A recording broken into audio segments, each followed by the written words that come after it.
Con nosotros. eco@ecomedios.com.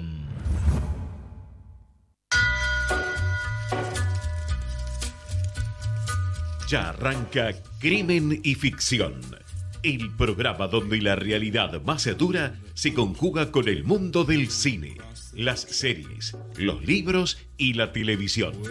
Con Rafael Saralegui y Julieta Sibona. Where secrets lie in the border fires and the humming wires. Yeah, man, you know you're never coming back. Across the square, across the bridge, past the mills, past the stacks.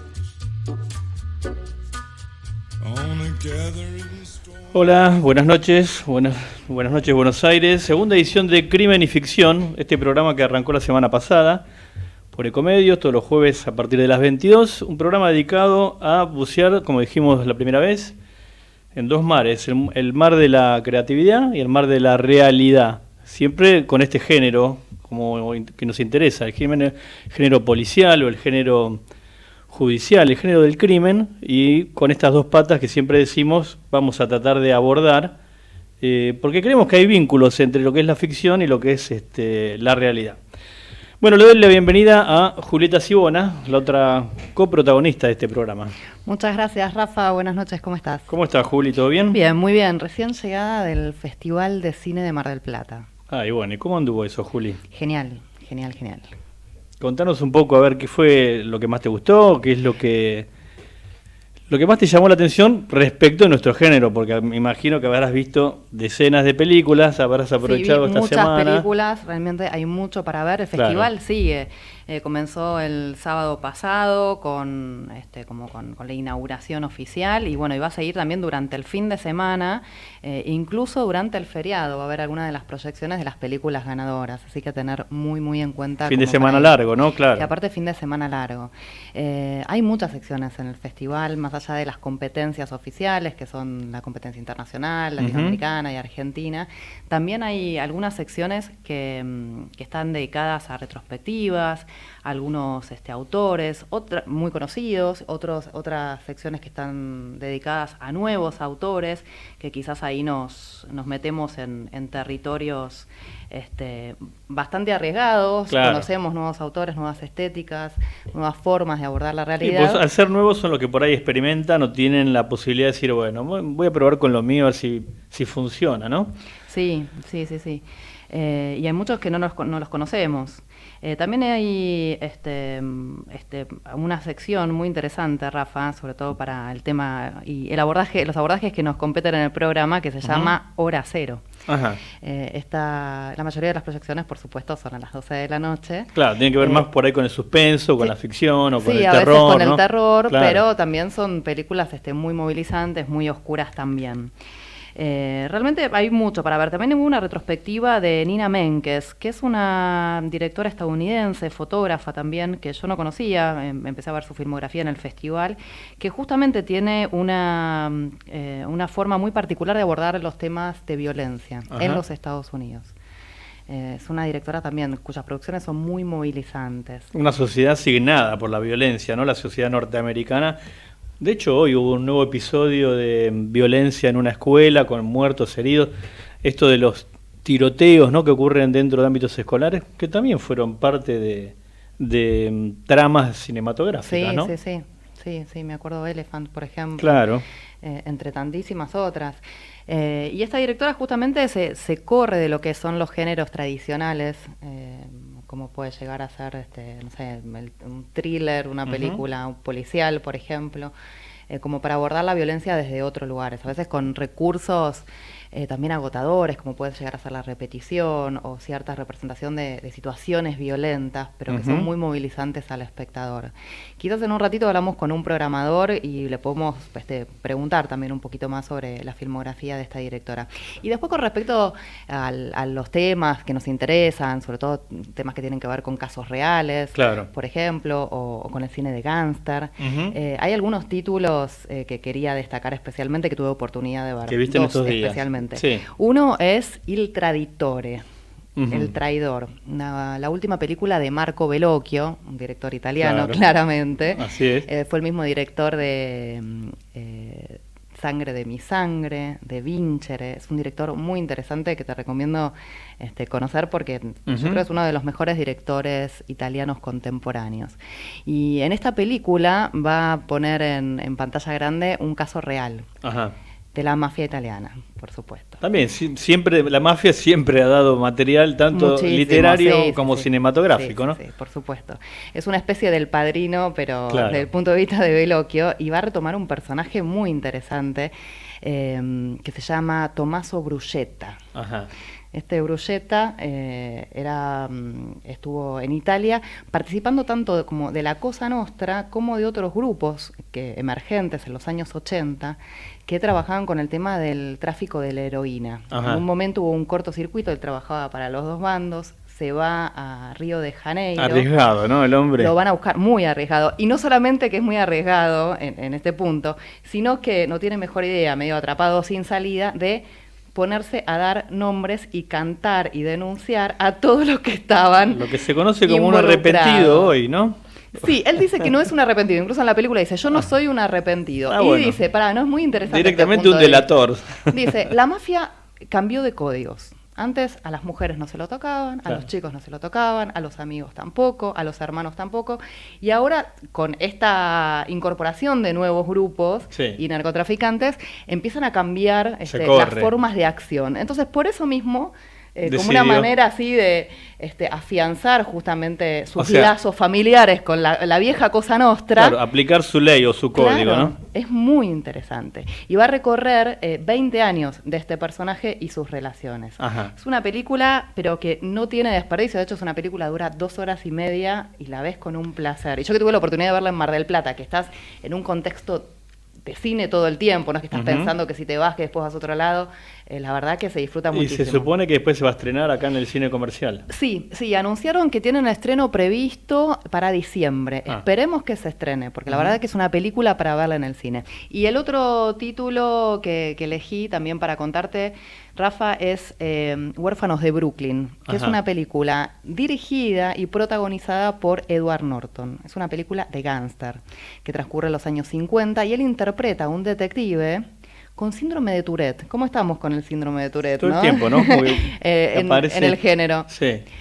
También una puesta en época, una música tiene. Aparte se va a desarrollar en ciertos ambientes ligados al jazz. Y Ujú. es impresionante. Voy a ver si te rescato algún temita para la semana que viene. Dale. Y bueno, ya dentro de lo que se viene para este fin de semana, dentro del Festival de Cine Internacional de Mar del Plata, muchas expectativas, por supuesto, con la proyección del Irlandés. La Sí va a última dar en Mar del película de Plata. Scorsese. Sí, es Ajá. la película que clausura el festival. Ah, bueno, nada más, nada menos, ¿no? Un Se flor imaginarán, de cierre. sí, Claro. en la sala del Auditorium, que es una sala hermosa Además y que es enorme. una peli que viene con mucha prensa, ¿no? Con mucho con ruido. mucha prensa. Claro. Yo los avances que vi es impresionante. Ujú.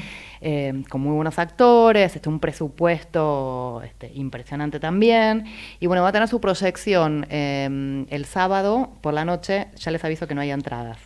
Este sábado. Claro. Sábado va a ser la clausura del festival, pero ya incorporaron una función más. Vamos a ver si incorporan otra más. Todo esto en Mar del Plata. Todo siempre. esto en el Festival de Mar del Plata. Y esta película, bueno, que es una película que está producida por Netflix, tiene previsto su estreno en algunos cines y en la plataforma para el 21 de noviembre. Es un caso similar a lo que pasó el año pasado con Roma. ¿Te acordás la película de Alfonso Cuarón? Claro. Yo creo que muchos cines se van a sumar a proyectar esta película porque yo la iría a ver en el cine primero. En el sentido de que arranca, claro, que fue producida por una plataforma. Claro. Y que pasa luego también al ámbito comercial, ¿no? Claro, por un lado la O sea, plataforma no solo quiere hace el tener- recorrido, digamos, solo de internet o de hogareño, ¿no? Sí. Claro. Las salas se pueden ir sumando y de hecho tienen que estrenar en salas porque es una película que compite en distintos festivales y necesita también de esas salas. Ujú. Y también ya se da como una retroalimentación, ¿no? Entre las salas y las plataformas ya hace Claro, tiempo. claro, pero bueno, es también una doble vía, ¿no? Bueno, cuando se estrene, entonces en tal caso lo vamos a contar un poco más. Sí, ¿no? sí, vamos a hablar bien de esta película. Y después nada más te cuento que esta semana que hay un montón de estrenos, como siempre, Ujú. hay varios títulos que tienen que ver con temas judiciales. Ajá. ¿sí? Uno de ellos, por ejemplo, es El Adoptante, que es una comedia y está bueno abordar temas que tienen que ver, por ejemplo, con la justicia a través del humor. Si bien el enfoque no va a estar puesto justamente en el proceso judicial de la adopción, el disparador de estos personajes sí lo va a hacer. Es una pareja de hombres que aparte están interpretados por dos grandes actores, que son Diego Gentile y Rafael Spregelburg, y que tienen mucha mano y claro, para la comedia. Y está dirigida por Daniel Gimmelberg. Y después también, bueno, te decía, hay una película que se llama, también una película italiana que acá se estrena con el nombre de El valor de una mujer. Que está dirigida por Marco Tulio Giordana, que fue el mismo director de La Mejor Juventud, ¿la viste? No, y que va a abordar el tema del acoso sexual en ámbitos laborales. Una película bastante tradicional, digamos, claro, convencional desde el punto de vista estético, con muchos clichés, pero muy buena como para ver todas las instancias que entran en juego en un caso con esas características. Y la última, el último estreno de esta semana, que de los que elegí, que tienen que ver también con casos judiciales, nos lleva a los Estados Unidos y tiene que ver con un programa especial que tuvo el gobierno para investigar los casos de tortura para las investigaciones en busca de terroristas post 11 de septiembre. Claro. También una película que no tiene desperdicio, que ahí lo que juega, el género que juega más fuerte es las intrigas políticas, sería un thriller claro, político. No ¿sí? solo, más que una película policial, de acción, claro, sí. No solo de género. Por supuesto hay representaciones de tema, o por lo menos aluden a situaciones de tortura muy crueles, pero es una película, de esas películas con mucho diálogo, que se mete en la burocracia, en todas las instancias que entran en juego del poder en este tipo de casos. También, por supuesto, distintos dilemas morales. Esta película está dirigida por Scott Burns, que fue el guionista de una película que se llama La lavandería, de Soderbergh, que quizás la retomamos a propósito de uno de tus temas. Está protagonizada por Adam Driver. Bueno, yo voy a hablar de un par de casos también judiciales o policiales. Uno de los que me interesa traer a la mesa hoy es el caso o la causa que se llevó adelante en Dolores, el juez federal Alejo Ramos Padilla, porque ahí hubo un par de novedades. Por un lado, el fiscal en rebeldía, porque no me gusta decirle rebelde, como dicen algunos, pues de rebelde me parece que no tiene nada, sino que es un fiscal que está en rebeldía respecto de un juez que ordenó su declaración indagatoria, Carlos Stornelli. Stornelli anunció que se va a presentar finalmente a declarar después de haber sido llamado 6 veces a prestar declaración. De todos modos, se me comentaban que posiblemente esto no se concrete nunca, porque en el medio cambió de abogado, así que hay un rumor de que en realidad lo que está tratando de hacer es seguir dilatando la cuestión y no presentarse. Lo cierto es que el juez Ramos Padilla lo citó para fines de mes, para el 29 de noviembre. Pero la otra novedad importante que hubo en las últimas horas en esta causa es la decisión de Marcelo D'Alessio, el falso abogado detenido, acusado de espionaje ilegal, extorsión, entre otros delitos, pidió presentarse como arrepentido. Y ahí ya se puede generar un panorama de lo más interesante porque si se presenta como arrepentido tiene que involucrar o dar información que sea por encima de él, ¿no? De hechos que hayan tenido como protagonistas a otros sospechosos o imputados, pero que lo excedan a él en la organización, o sea, que estén más por arriba. Así que digo, ahí se abre un panorama interesante porque puede involucrar quizás o a Patricia Bullrich, con quien tuvo contacto, o a legisladoras de la coalición cívica como Paula Oliveto o Elisa Carrió, también agentes de la AFI. Recordemos que hay 2 excomisarios que revistaban en la AFI que están detenidos en esta causa, así que en ese caso se abre un panorama por demás interesante. Y el otro tema que quería traer a colación es el de los abusos tanto en la iglesia como en el mundo de la música. Por un lado, el caso del cantante Axel, que fue denunciado hace un mes atrás. Esta semana se conoció que se resistió a presentarse a las pericias que había pedido la abogada o el abogado querellante de la chica que lo denunció en Río Negro.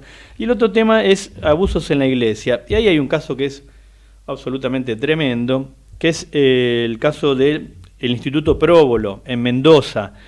Recordemos que ahí se juzga por lo menos a 2 religiosos, Nicolás Corradi y Horacio Corbacho, que uno de ellos era el regente, el titular del instituto, y otro era un docente, para los cuales en esta semana la Fiscalía pidió penas de hasta 45 años de prisión. Recordemos que el Instituto Próbolo era un lugar donde concurrían chicos hipoacúsicos, o sea que tenían pocas posibilidades de hacerse entender y contar lo que estaba pasando. El caso es de tal gravedad, porque los hechos ocurrieron durante años, 12 años, y uno de los curas, el mayor, del de 80 años, Corradi, es un cura que ya en Italia había sido acusado de abuso sexual, y la iglesia se lo sacó encima y lo mandó hacia la Argentina y terminó destinado en el Próbolo de Mendoza. Digo, un caso tremendo por la gravedad de los hechos, porque no es la primera vez que se habla de abusos dentro de la iglesia, y también lo traía a colación porque es un tema que también el cine ha tratado, el tema de los abusos dentro de esta institución. Y si yo mal no recuerdo, había una película de no hace muchos años atrás, donde en Estados Unidos retratan los casos que salieron, también dentro de abusos en la iglesia católica.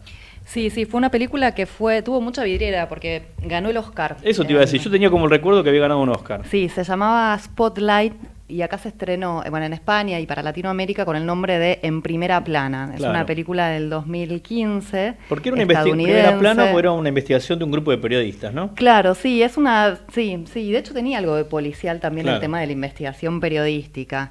Era como un equipo de periodistas que se llamaba así, Spotlight, el grupo. Era el equipo de investigación de un periódico. Sí, del Boston Globe. Claro. Y empiezan a investigar todo, y a partir de empiezan a investigar, a partir de una denuncia que llega justamente con un caso de un abuso por parte de un religioso, se empieza a destapar un escándalo enorme que incluía denuncias a un montón de curas pedófilos con números increíbles. A mí yo me acuerdo cuando terminé de ver la película, lo que me llamó la atención, cuando termina la película hacen como una especie de...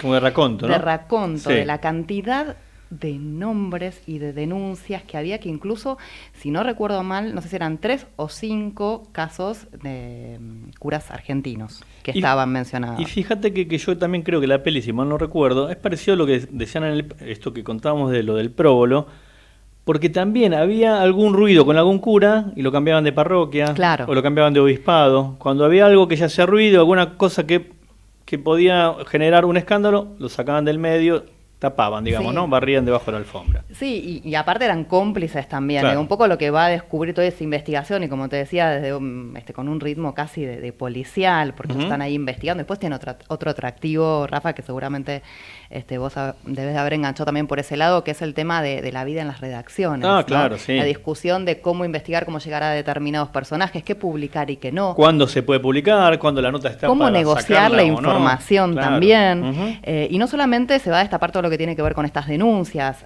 que ya existían y que nadie conocía, a un montón de religiosos, sino también a ciertos cómplices desde la iglesia y desde distintos estudios de abogados que trabajaban con el negocio de asistir. De asistir a aquellos que tenían no solamente denuncias por abusos sexuales, sino también por maltrato infantil. Claro. Es una película interesantísima, muy atrapante. Y basada en hechos reales, ¿no? Está basada en hechos reales. Tiene muy buenos actores. Trabajaban Mark Ruffalo, Rachel McAdams, Michael Keaton, Liv Schreiber.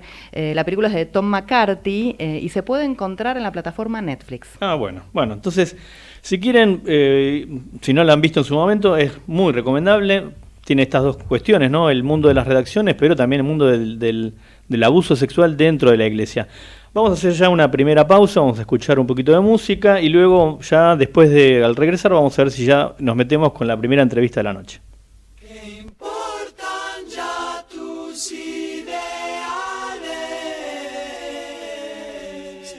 ¿Qué importa tu canción?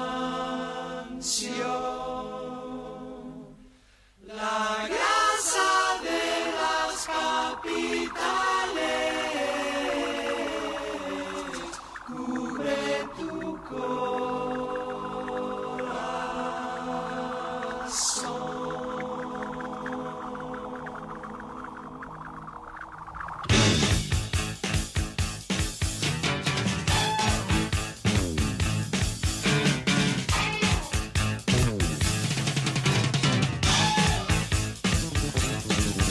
Porque tienes que llorar, es que hay otro en tu lugar que dice vamos, vamos la fama.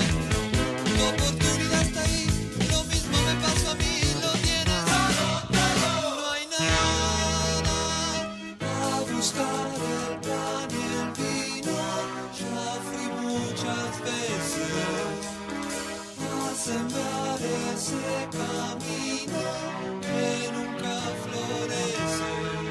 no trances más. Con la cantina y con la cantora, con la televisión cantadora, con esas chicas bien decoradas, con esas viejas todas quemadas, gente revista, gente careta, la grasa inunda cual fugaceta. No se va a acabar, no se va a acabar, no se va a acabar, no se va a acabar. La casa de las capitales no se va a acabar. La casa de las capitales no se va a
Rescates en Crimen y Ficción.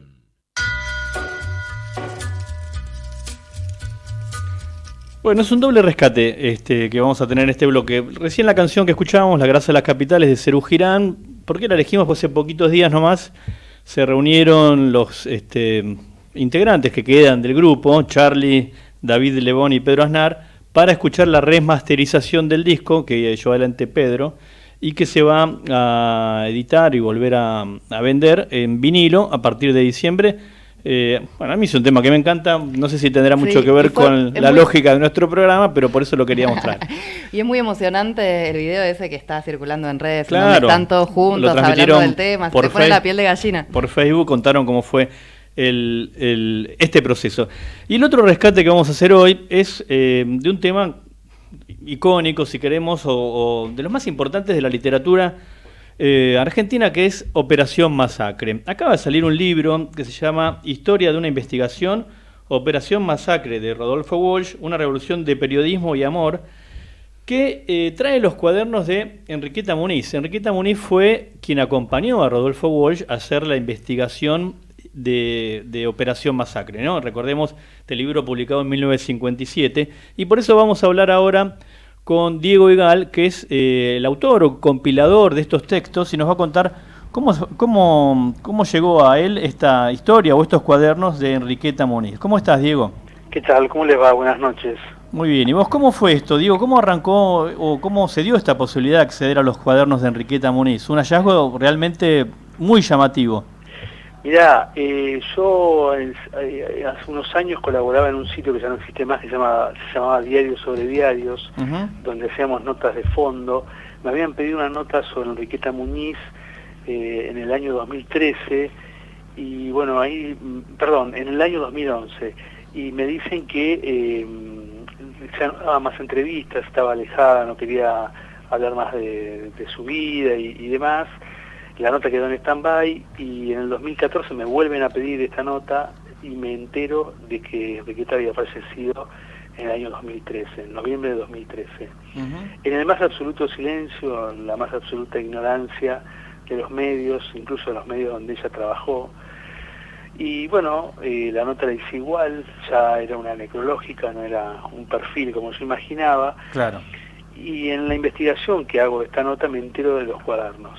Ajá. Empecé a indagar un poco más de qué se trataba y me entero que eran efectivamente 2 cuadernos escolares muy viejos. ¿Y esto te enterás, Diego, hablando con familiares de ella, supongo? Claro, ella tenía un hermano y una sobrina a los que yo entrevisto para hacer este perfil. Sí. En el departamento donde Enriqueta había vivido, estaban desarmando el departamento. O sea, ¿los encontraste que en medio de casualidad? No. A ver, los entrevisté como parte de la nota. Claro. Lo que yo les dije, bueno, les dije que conocía de estos cuadernos, esto me enteré por Roberto Ferro, y les dije que tenían un gran valor documental, que sería muy importante que los conserven, que tengan cuidado, que no los tiren, que no los malvendan. Y les dije que sería interesante hacerlos públicos en algún momento. Claro.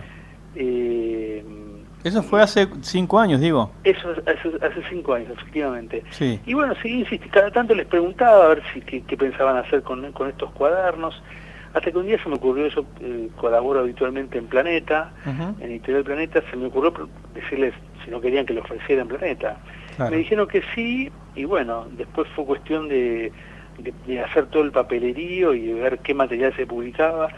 Estos materiales, este libro tiene un prólogo de Daniel Link, que es un colega intelectual, periodista, escritor, que ha estudiado mucho la obra de Walsh. Claro, que va comparando las diferentes ediciones de Operación Masacre. Exactamente.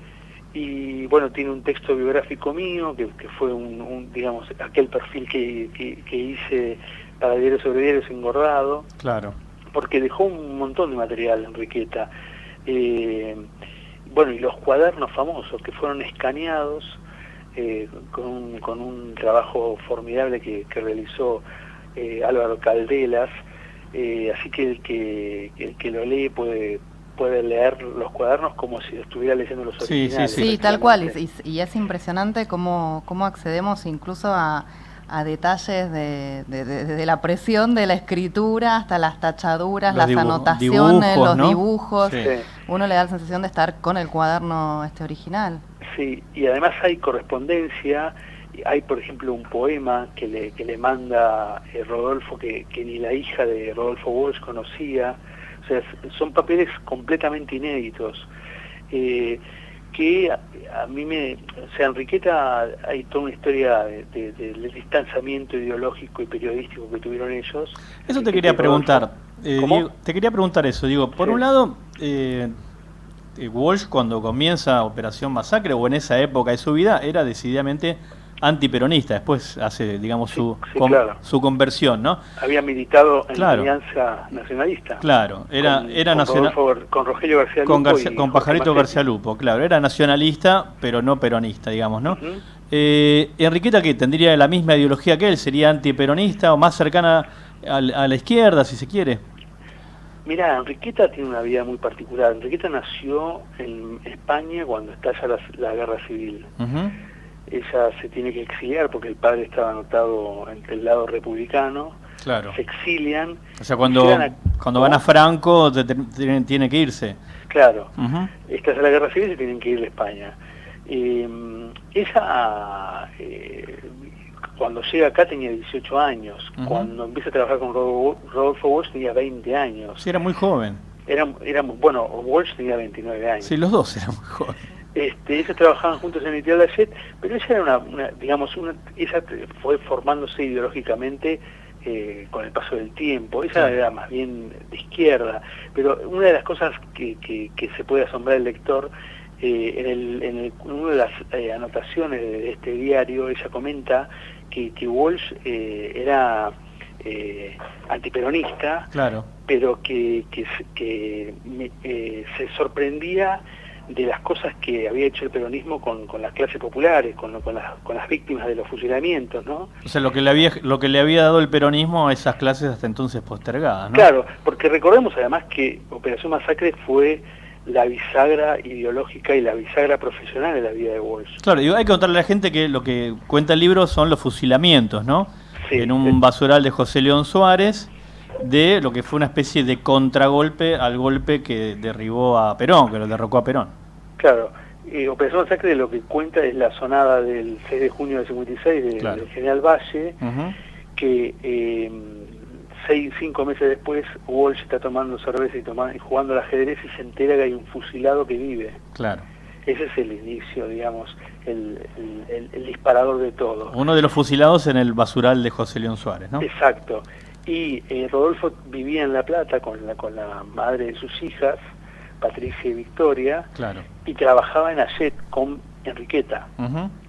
Entonces, él necesitaba cierto apoyo logístico y casi sin ninguna experiencia periodística y sin ningún medio atrás hicieron todo esto. Claro, porque hasta entonces él era más un traductor, o escribía algunas notas, pero no se había dedicado al periodismo de investigación, claramente. No, para nada, claro. y era escritor de policiales. Claro. O sea, fueron llevados, y eso también está en este libro reflejado, fueron llevados por el sentido común, mucha erudición que tenía Enriqueta, era una persona muy leída, pero fue de pura intuición y es muy notable cómo los cuadernos estos, los diarios, tienen un tono que arranca siendo novelesco y termina con un tono de denuncia política, ¿no? Al descubrir todo lo que descubren con esta investigación, va produciéndose ese encantamiento con lo que fue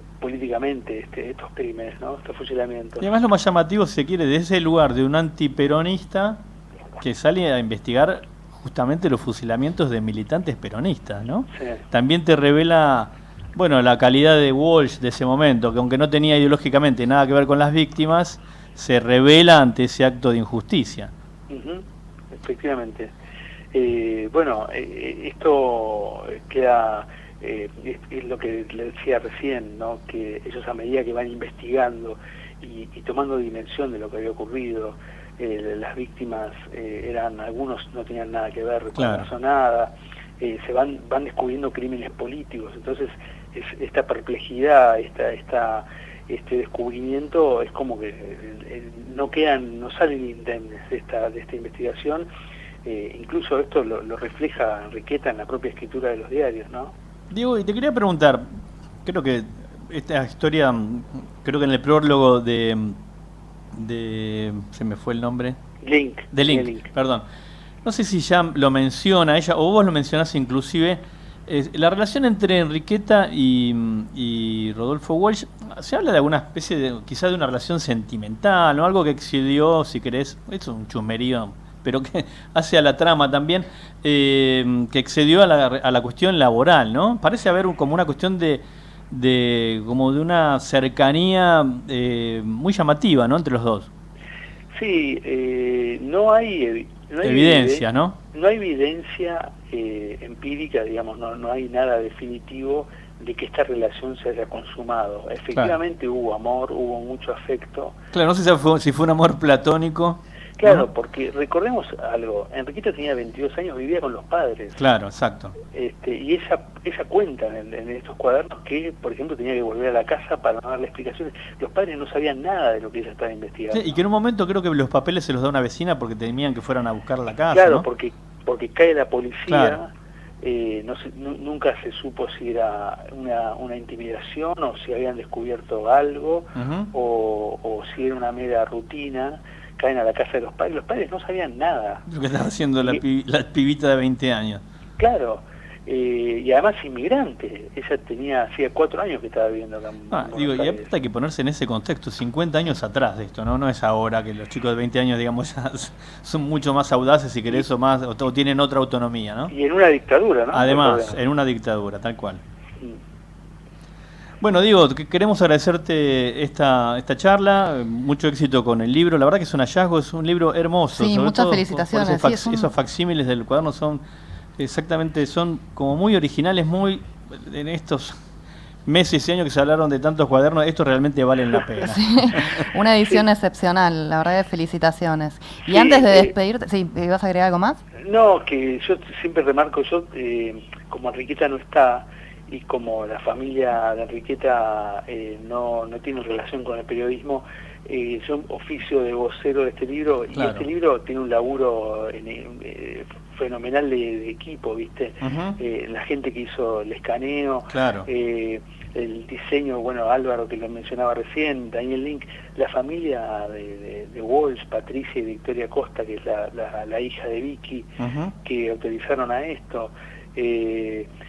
Digo, estos papeles creo que le rinden un homenaje, le reivindican la figura de Enriqueta Muñiz, que ha sido olvidada por tantísimos colegas, durante tantos años, un poco ayudada por ella, que Claro, quería cultivar el bajo perfil. Tal cual, no quería ser como, bueno, yo estuve en Operación Masacre o no, sacar Sí, rédito de eso, si se quiere. Sí, bueno, todo eso está reflejado en, Sí. en este libro, perdón que insista tanto en venderlo. Sí. No, pero está muy bien. Y bueno, creo que todo este mérito es de Enriqueta, digamos. Yo fui un eslabón de una cadena que terminó de unir a la familia Enriqueta y Patricia Walsh con la editorial, y le puse los confites, digamos, al Bueno, libro. está bien, digo, pero no seas tan modesto porque tu mérito fue haber conseguido que se publiquen, ¿no?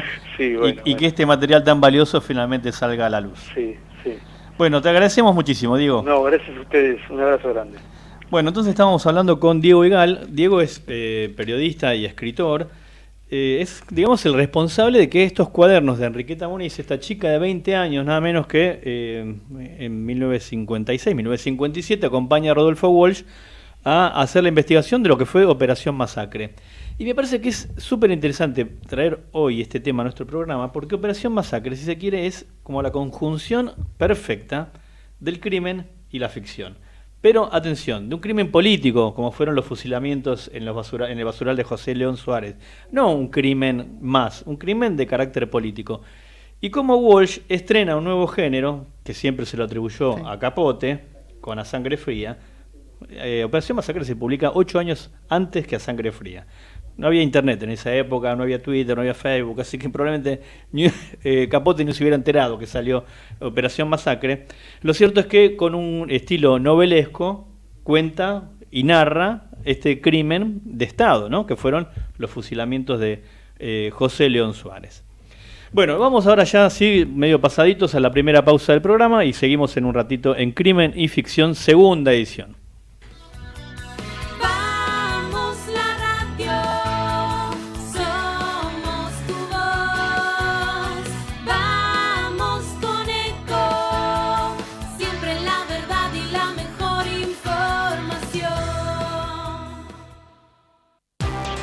¡Ay, pero qué tarde que se me hizo! Me tengo que apurar porque si no, no llego.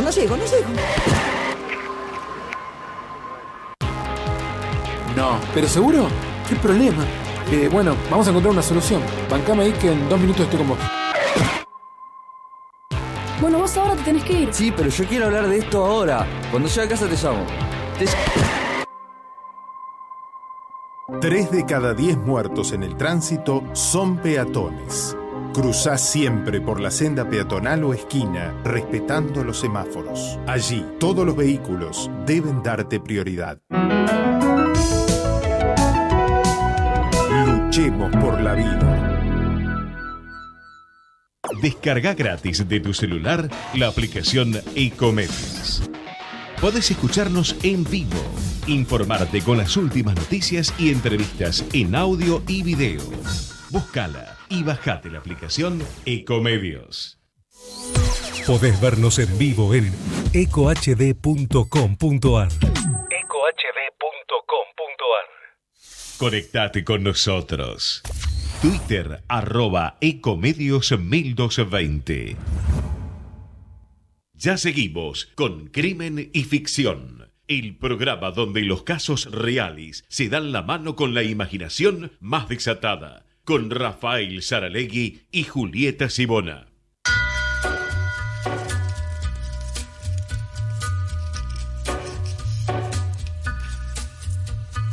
Take a little walk to the edge of town and go across the track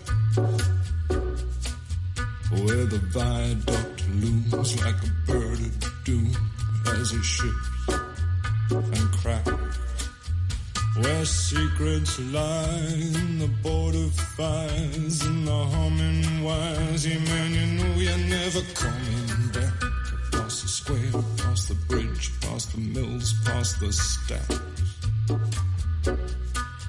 On a gathering storm comes a tall, handsome man in a dusty black coat. Bueno, seguimos en Crimen y Ficción, este programa dedicado a bucear, como decimos, o nadar o navegar en dos mares, ¿no? El de la ficción y el de la realidad, pero siempre con este género, esta temática de los crímenes, de los temas policiales, pero policiales, políticos también, como hablábamos recién, no el policial crudo y duro, y temas que tienen que ver también con la realidad y con la política. Y ahí vamos a hablar un ratito, o quería traer también a colación, una película que se está dando ahora en las plataformas, La Lavandería. ¿Qué es La Lavandería? La Lavandería es una película que puede encontrarse en la plataforma Netflix, de hecho Así está es. producida por esta plataforma. Esta película tuvo algunas proyecciones en festivales, por ejemplo, estuvo También esto que en el venimos Festival diciendo, de ¿no? Venecia, ¿no? No Con el solo- Guasón, por claro, ejemplo. No solo están en las plataformas, sino que salen a la calle y salen a los festivales y a los cines también, ¿no? Sí, sí, sí. Esta no tuvo un estreno comercial acá en Argentina, no se estrenó en salas. Y es una película que está dirigida por Steven Soderbergh, que justamente pone es en un pantalla... señor director, digamos, no Sí. es un principiante, ¿no? Igual este es un Soderbergh que está más ligado a su tono más paródico, a películas Claro. como por ejemplo Al Desinformante o La Gran Estafa. Ujú. No es el Soderbergh serio. Claro. De hecho es una película bastante liviana por ser un tema enorme Mira, eso el te que iba a decir. toca. ¿Sabes que cuando yo la vi pensé que iba a ser más una suerte de documental, o sabía que era de ficción, pero más cercana a la realidad? Para que, Sí, para al que la estilo gente, de Nada es privado, por ejemplo, Claro. para mencionar otra película de Netflix que para los aborda que no un la tema vieron, real. ¿no? La Lavandería habla de los Panama Papers.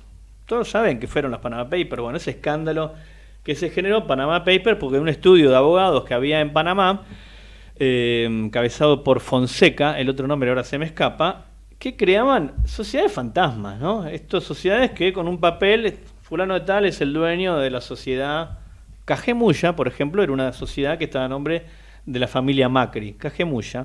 Tenían varias. El escándalo de los Panama Papers explota a poco de asumir Mauricio Macri.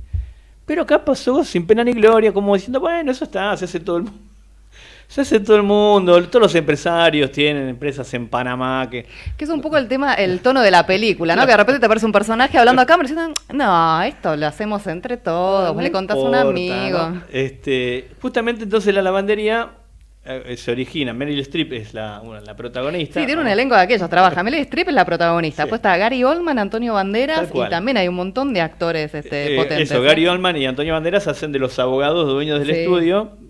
estudio Mossack Fonseca, ahí está. Que donde se crean empresas fantasmas, pero miles y miles de empresas fantasmas. Hay una parte muy divertida de la película donde hay una mujer renuncia y ascienden a otra y dice, bueno, ahora te vamos a ascender a vos, bueno, tenés que firmar acá. Y le corta a la que estaba llamando. No, para ubicarnos un poquito, porque hay muchos que quizás no la Claro. vieron la película, como para ver cuál es el punto de partida. El personaje de Meryl Streep interpreta, bueno, una mujer jubilada, pero en un buen pasar económico. Claro, exactamente. Su marido se muere en un accidente, en una excursión, un accidente completamente Están los ridículo. dos haciendo un paseo en barco. Claro, un paseíto en barco. Que era un paseo acá en el barco por el Tigre, ¿no? Sí, sí, como que viene una ola un poquito más grande, lo da vuelta, era toda Exactamente. gente mayor, el marido muere Ujú. y ella quiere cobrar el seguro. Que supuestamente tenían por haberse Claro. embarcado, ¿no? Ahí se empiezan a encontrar con que este seguro estaba terciarizado con otra empresa y Claro. esa empresa en realidad tenía un contrato con otra y que esta otra en realidad no existía. Ahí está. Y se empieza a ir metiendo en este gran mundo que hoy conocemos como Panama Papers. ¿Qué es esto? De alguna manera. Que la última empresa era una empresa radicada en Panamá, que no se sabía quién era el dueño. Claro, y empiezan a contar de en qué consiste esto. Claro. El punto de partida, aparte es muy gracioso porque empieza como una especie de billete hablando, parlante. Claro, exacto, En sí. relación al dinero, ¿no? A lo efímero, Claro. a eso que no es material. ¿Qué es? ¿Qué son las acciones? ¿Qué son los bonos? ¿Qué es la plata? ¿Qué es lo que tenés o qué es lo que no tenés? ¿Y es un delito? ¿No es un delito tener una empresa? Pero perdón, ¿por qué está en Panamá? ¿Y por qué no está acá? ¿Y pero quién es el dueño? ¿Y entonces? ¿Y por qué cambia de un lado para el otro? Bueno, en rigor, lo que se dice, quienes investigan la criminalidad económica, que esta clase de paraísos fiscales justamente lo que buscan es ocultar los verdaderos propietarios de empresas, ya sea para eludir responsabilidades, para no pagar impuestos, por millones de motivos, para no declarar, son propietarios de empresas, ¿no?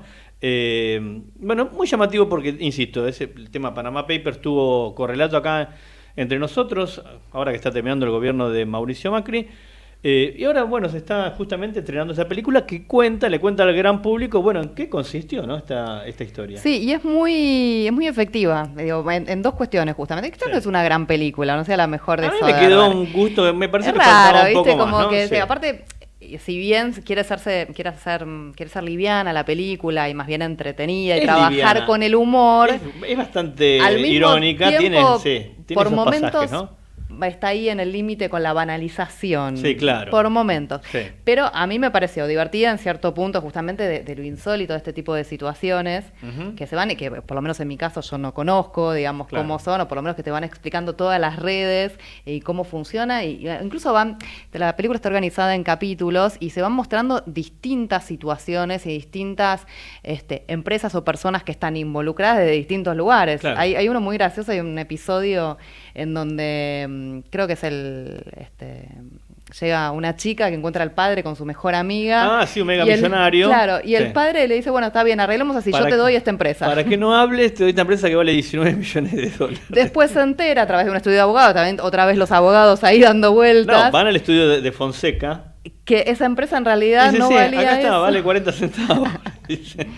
Pero mi papá me dijo que valía 19. Es bueno, muy, ya es está. muy- tiene situaciones muy graciosas, Sí. ya te digo, es bastante paródica. Claro. Y también lo que me gustó de la película es que juega un poco con procedimientos que ponen en evidencia esta cosa efímera de que hablábamos. Claro. ¿No? Esta cuestión de simulacro, que incluso lo hace de la construcción. Entonces nos vamos a encontrar con muchos personajes hablando a cámara, disfrazados, incluso aparte, Juli, lo que vos saliendo como del ambiente diegético, es decir, del momento de la ficción, para ser de nuevo actores y hablar a la Sí. cámara. Yo creo que, digo, es una película para verla, Se para puede. tener en cuenta, pero fin de semana... Ahora que viene el fin de semana largo, Sí, se sí, puede ver sí. tranquilamente. Y además, eso es lo que vos mencionabas, Julia, el elenco que tiene, ¿no? David, Gary Oldman, Antonio Banderas. Meryl Streep está genial en la Meryl película. Streep. O sea, tiene todo un elenco o sea, de grandes figuras. Y además es un gran director. No es un director Sí, menor, sí, sí. Soderbergh, ¿no? Bueno, entonces esto es La Lavandería, se puede ver por Netflix y también basado en un hecho real como fue el de los Panama Papers, ¿no? Este escándalo que salpicó a todo el mundo, porque ahí había, te diría, políticos de buena parte del mundo que tenían empresas ahí. Acá no generó tantas consecuencias. Hubo otros lugares donde los políticos renunciaron a sus cargos, ¿no? Una vez que se supo que habían ocultado que tenían bienes en Panamá. Bueno, vamos a hacer no digo una pausa, sino vamos a escuchar un poquito más de música en el programa y ya ¿Qué después... vamos a escuchar, Rafa, ahora? Después nos vamos a meter con el último bloque del programa. Vamos a escuchar Karma Police de Radiohead, un tema que está en OK Computer, y después vamos a explicar por qué esto del Karma Police, ¿no? De qué va esta canción.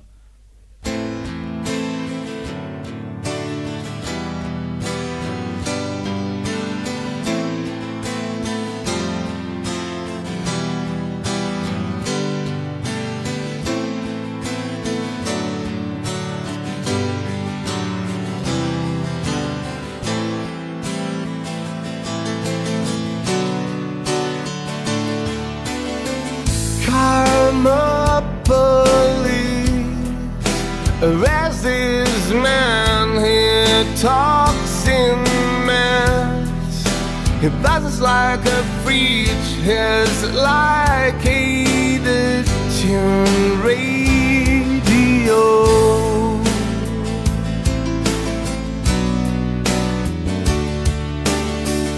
Karma police, arrest this girl, her Hitler head. Oh, he's making me feel ill, and we have crashed her party.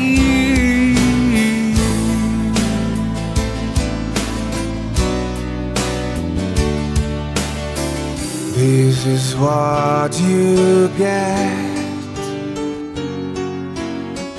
This is what you get.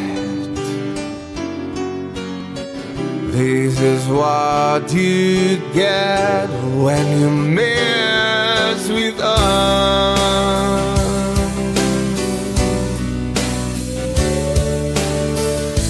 Karma police, I've given all I can, it's not enough. I've given all I can, but we still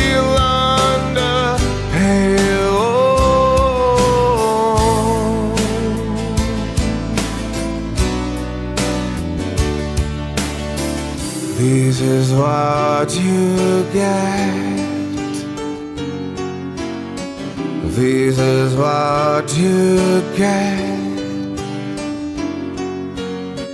This is what you get.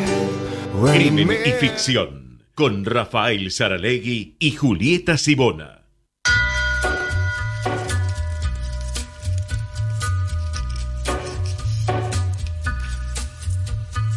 Take a little walk to the edge of town and go across the track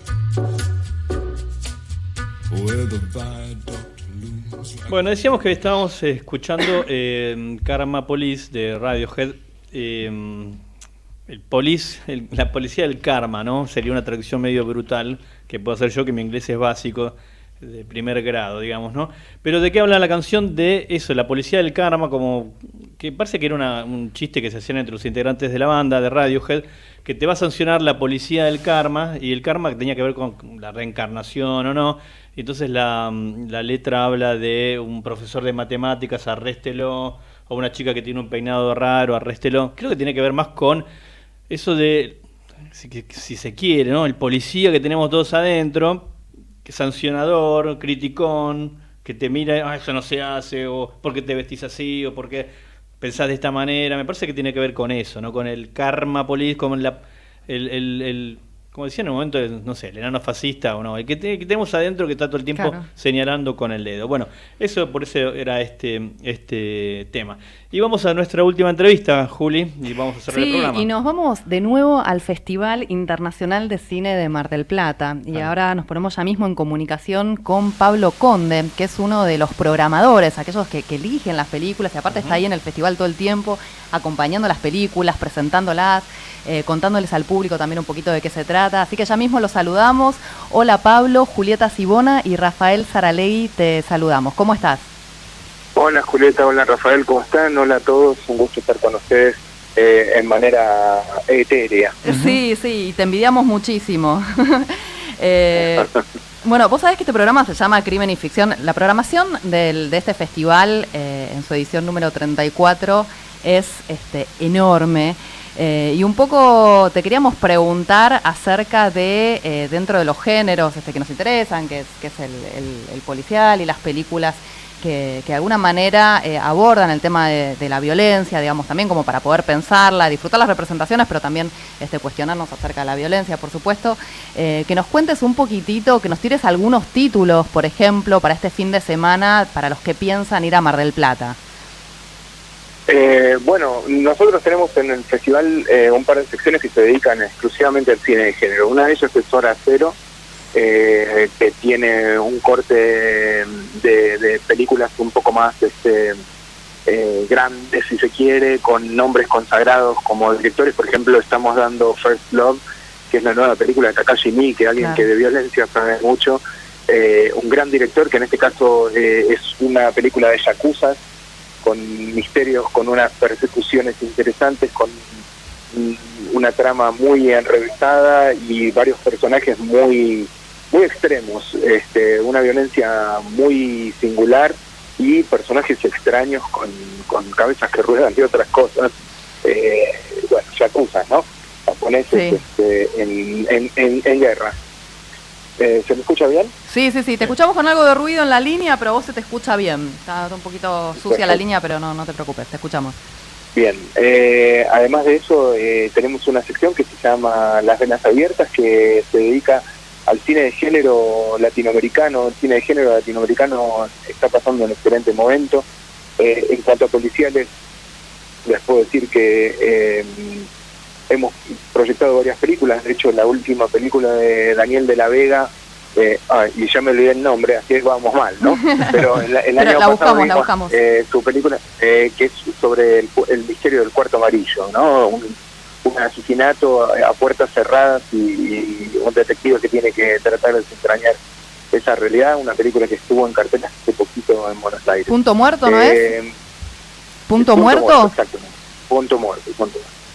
Sí, y estuve viendo también, yo estoy recién llegada del festival y hay mucho cine nacional de género que es muy estimulante para la industria, me imagino eso. ¿Cómo viste desde la producción audiovisual argentina en el festival? Mirá, el cine argentino tiene un lugar privilegiado dentro de Latinoamérica como uno de los productores de cine de mayor calidad en el continente. La verdad es que todo lo que se produce acá llama la atención. Hay mucha gente afuera que está mirando lo que está pasando en los últimos años. Hay muchos directores como Tamás Garategui, como Daniel de la Vega, como Tetsuo Lumière en su momento, como Nicanor Loretti, gente que ha pasado por el Festival de Mar del Plata y ha ganado premios en distintas competencias con películas de género, y entre las que les nombré policiales, acción, comedias extremas. El cine de género, como les digo, está pasando un excelente momento, y por eso se creó la sección Las Venas Abiertas, de la cual han salido películas que están recorriendo muchos festivales. El año pasado dos o tres de las películas que programamos allí estuvieron en Locarno, ni qué hablar en el Festival de Sitges. Las estrenamos acá en Mar del Plata, y el año siguiente están viajando, ¿no? Y se llevan premios acá afuera. Es un gran momento para el cine de género, y además creo que la calidad va increciendo. Este año tenemos una película cordobesa que se llama Carroña, que plantea un futuro post-apocalíptico a la Mad Max, con un despliegue visual increíble realmente. Películas hechas además con mucho esfuerzo y muy poco presupuesto, porque son prácticamente hechas sin subvenciones, y vienen del trabajo mancomunado de muchos fanáticos del género. La anotamos. ¿Perdón? Que la anotamos. Sí, tenemos otro documental que se llama Zombies en el Cañaveral, que habla de una película de zombies hecha en Argentina antes de La Noche de los Muertos Vivos de George Romero. Una película que se perdió, solo quedó un tráiler de la película. Fue censurada, obviamente cooptada por la dictadura y silenciada, y no hubo posibilidad de volver a verla. Y este documental investiga un poco esa historia. Estas películas las damos aquí, también se van a ver en el Festival Rojo Sangre, que claro, en un par de semanas se va a llevar a cabo en Buenos Aires, y después tiene una versión itinerante.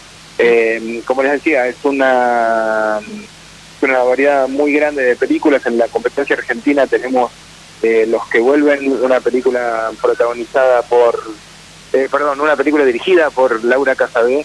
Sí, yo tuve oportunidad de verla esa película, es muy inquietante, aparte mezcla un poco el tema, te cuento Rafa, del tema de las locaciones nacionales, que en este caso se va a la selva misionera, con ciertos mitos y leyendas que tienen que ver con pueblos originarios, en una película de terror. Efectivamente, sí, el referente más inmediato que uno puede pensar es los cuentos de Osvaldo Quiroga, ¿no? Claro. Pero con una tensión increciendo constante y una intervención muy singular de la naturaleza. Sí, me hacía acordar incluso la película del año pasado de Alejandro Fadel, de Muere Monstruo Muere, que también incorporaba en este caso la locación digamos de la zona de Cuyo, del Valle de Tunuyán, con un cine de terror así impactante. Bueno, Pablo, mira, ya estamos terminando, probablemente hablemos en otras oportunidades, en algún otro programa, porque te queremos aprovechar, sabes muchísimo de cine, y nos vas a dar una mano enorme. ¿Hace cuánto que sos programador del festival? 11 años. Epa, sí, se nota. Ya pasamos la década, ya estamos viejos. Bueno, Pablo, te agradecemos. Hoy presentamos El Exorcista, y me da mucha alegría poder disfrutar de eso. Qué bueno. Entradas agotadas, porque me imagino. Y un montón de gente que está pidiendo si los dejamos entrar, colarse, porque no hay más lugares para ver El Exorcista. Eso sí, no es algo a celebrar, no sé qué es. Sí. Bueno, Pablo, te agradecemos muchísimo esta comunicación, seguimos en contacto, te mando un beso enorme. Un beso, muchas gracias, buenas noches. Buenas noches, Pablo, beso enorme. Hablábamos con Pablo Conde, programador del Festival Internacional de Cine de Mar del Plata. Bueno, con esto nos vamos despidiendo, los esperamos la semana que viene, esperemos que les haya gustado esta segunda edición de Crimen y Ficción. Los esperamos entonces el jueves que viene, de nuevo a las 10 de la noche por Ecomedios.